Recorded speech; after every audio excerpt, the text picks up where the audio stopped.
માણસમાં ધીરજ કેવી હોવી જોઈએ? એક ગુરુ, એનો આશ્રમ અને સુંદર મજાનો જંગલની વચ્ચે આશ્રમ, બાજુમાં સુંદર મજાનું સરોવર. પણ થોડા દિવસથી એ સંત ઉભા થાય તો એક આશ્ચર્ય જોવે.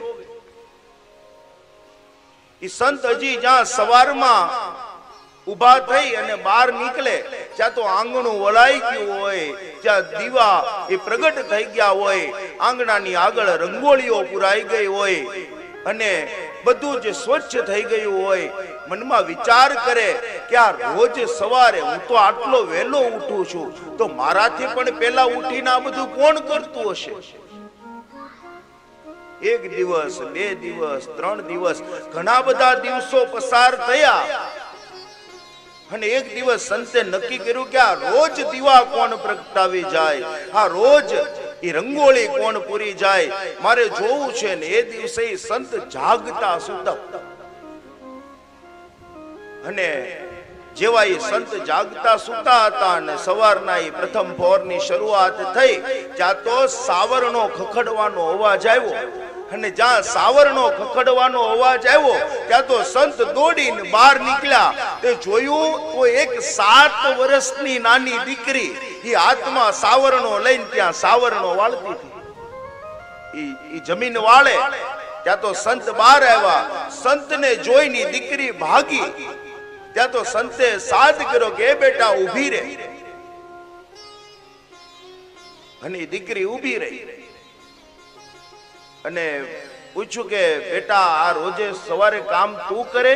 બોલે હા, આ બધું આશ્રમ હું વાળું, આ રંગોળી હું કરું, આ દીવા હું કરું. અને ત્યારે એ સંતે પૂછ્યું કે જો બેટા તું આ બધું કરે તો તારે મને મળાય તો ખરી ને? અને ત્યારે એ 7 વર્ષની દીકરીએ એમ કીધું કે હું આ બધું કામ કરવા વહેલી સવારમાં આવું.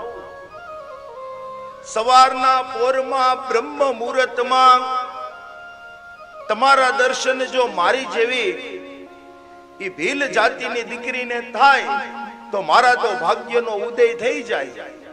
પણ એ જ સવારના પોરમાં મારે તમને દર્શન દેવા કે કેમ, એટલા માટે હું તમને મારું મુખ નથી બતાવતી. અને જ્યાં આટલા શબ્દો સાંભળ્યા પૂછું બેટા તારું નામ શું? તો કે મારું નામ શબરી. તો સંતના આનંદનો પાર ન રહ્યો અને સંતે કીધું કે બેટા આજથી આ ઝૂંપડી તારી, આજથી આ આશ્રમ તારો. તું જેમ રોજ આશ્રમને વાળે, રોજ સાથિયા પૂરે, રોજ દીવા પ્રગટાવે ને, તું બેટા એવી જ તૈયારી કરજે. જા, હું તને વચન આપું છું, તારે ત્યાં એકવાર ભગવાન આવશે. 7 વર્ષની દીકરી ખાલી ગુરુએ કીધું, વચન આપ્યું અને એની શરૂઆત થઈ. રોજના માટે દિવસો જાય, પેલી રંગોળી પૂરે, સાથિયા પૂરે, એ આંગણ વાળે. એની આશા જાગે કે આજ ભગવાન આવશે. એ દિવસે ભગવાન ન આવે, સાંજ ઢળી જાય તો વિચાર કરે કે હવે આજ નહીં તો કાલે આવશે.